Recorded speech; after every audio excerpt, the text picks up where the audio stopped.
And yeah, that happened. Lord Wei lifted his cup, looked down at me the way he always did, like I was a cracked teacup someone forgot to throw out. And the court roared because cruelty is a sport when you've never missed a meal. You know what I mean. Kill didn't play along. He didn't flinch or smirk or glance at my birthmark and reach for a blessing charm. He just stepped close enough that I could smell pine and saddle soap and rain. He went down on one knee, so my averted eyes met his. Not as a supplicant, but as a man leveling the ground between us. He offered a hand rough as bark and steady as a fence post. Into a hard country that didn't care who your father was. The sky was a blue so wide it made your lungs ache. The hills were all bone and scrub. And the little house we reached at dusk was stone and dark wood, and something I'd never had. Honest, for corners that held. A hearth that worked because someone got up every morning and made it work. He showed me the bed and pointed to the pile of furs by the fire and said he'd sleep there. Then he ladled stew into a bowl and left me to eat without staring, without saying a single clever thing to teach me my place. And in that new silence the old shame loosened its grip. Like a knot you've carried so long you forgot it could be unpicked. Days made a rhythm. Kale up before dawn to the horses and the fences and the wind. Me learning the house on quiet feet. Tea steaming on a rough table that somehow belonged to me because I wiped it down and set things there. I cut my fine useless clothes into thread and patched his tunic where the shoulder had thinned. Because a princess learns quickly to bury small losses. But 3 mornings later it sat on the table polished clean, and when I looked out, he had his back to me brushing the mare. Like it was nothing, like he hadn't spent an hour on his knees in the dirt searching for something I'd already decided I did not deserve to keep. We talked in gestures at first, a full water skin, a single wildflower on the windowsill, a knife left where I could reach it without asking, and then in a few words, the names of the horses, Ghost and Ember. The way a storm smells before it shows its teeth, how to run a brush along a neck so the animal leans into you like trust. His hands were sure and careful when they guided mine. And a storm night blew the lamp out, and I startled hard. That old punishment fear arriving like an old creditor.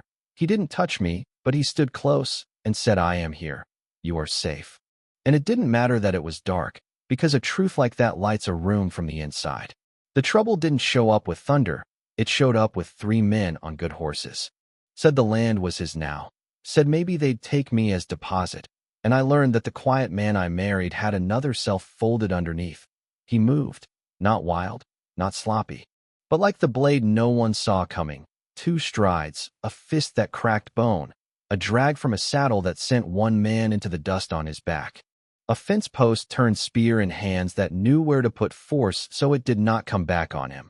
It was over before the echo settled. And his chest heaved, and his eyes held a dark old storm I recognized. The one you get from doing what you had to do and having to live with the part of you that could do it. I tore a strip from silk I had left and pressed it to his forearm, blood bright and stubborn. And I said what I knew without asking. "You were a soldier."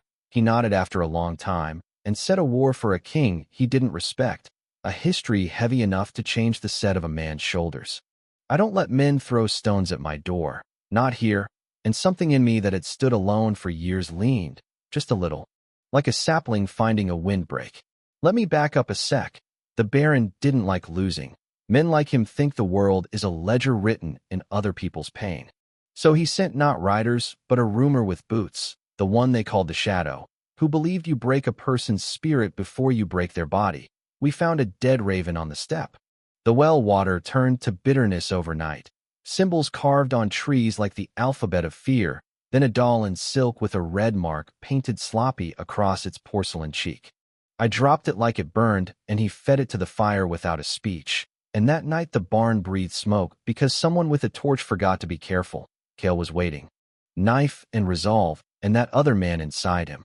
The fight was quick and close and quiet in the way real danger is. And the Shadow smiled with blood in his teeth when he said he knew who Kale had been. The butcher of Black Ridge. And he said, "Imagine what your little noble wife will think when she learns how many of her own people you cut down." The poison wasn't in the name. It was in the way he spat it, and in the way the past fits like an old glove. So we left because safety is not a place you force into being with a stubborn jaw. It's a place you build when you can breathe. And we did what desperate people always do when they're lucky enough to find each other. We made a camp, and then a system, and then a home. I knew how to count grain and set watches and calm a room. All the palace skills I'd hated becoming tools I could finally respect. I rationed, organized, listened, taught herbs for fevers I learned from a handmaid who had been kinder than a mother. And my mark stopped being a sentence and became a banner, not because I raised it, but because people looked at me and saw their own thrown-away parts stitched into something sturdy.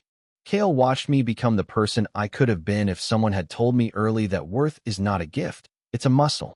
And the families called him guardian and meant it. The Baron couldn't stand that a pocket of outcasts existed on his land, so he brought 50 mounted men to crush a rumor into dust. And at the same time my father heard a mangled story about a witch leading a revolt and rode with his guards to erase his embarrassment. Both columns funneled toward our box canyon like water heading for a mouth. We rigged rock falls and pits with sharpened stakes and bows and slings cut from clothes we didn't need anymore. And when they came, we used the land like a partner. The first rush broke against stone and gravity, then iron, and we met in the narrow. And at the lip my father arrived and mistook everything, because he always did. I stood on a ledge with my people, and we held. Kale cut a path through men who wore better armor and worse reasons, and when a lieutenant found a line to the caves where we'd hidden the children. And the sound of it on another man's voice hollowed my father. It cracked him open like clay in a fire, because he had forbidden that name when grief made him cruel. He had punished a child for the shape of her face because the love of his life had died making it. The fight collapsed because his contempt finally ran out, and he stood there stunned. My father came forward like he'd forgotten how legs work and looked up at me the way a man looks at the water he refused to drink for 20 years. He said my mother's name like a prayer made of nails, and I told him what had been true for a long time. You took everything. You don't get this, not the people, not the place. To hear children laugh where men once screamed. To learn that the past can be heavy and still be carried without collapsing your spine. Kale led me to a mesa at sunset with the settlement laid out below like a lantern-lit map. He put a simple ring of dark wood in my hand, carved from the beam of the house we lost, because sometimes you go back to a ruin to rescue the thing that made it home. He said, "You are my home." Tied, satisfied. But life doesn't do bows even when it gives you a ring. The Baron still breathes somewhere. Men like that always do, and my father hasn't finished talking to his ghosts. It's the path we keep walking with our hands full of each other's small burdens. Tell me, if you were there under that twilight, looking down at a world made from the scraps of other people's scorn, would you open the canyon and let everyone in? Would you forgive a father who apologized too late? Would you carry a butcher's past into a peaceful future without asking him to pay more than he already has? Drop your take on right and wrong, on what a community owes itself and what it owes the world, because the fight isn't over, and I want to hear how you'd choose when the next rider appears at the mouth of our home.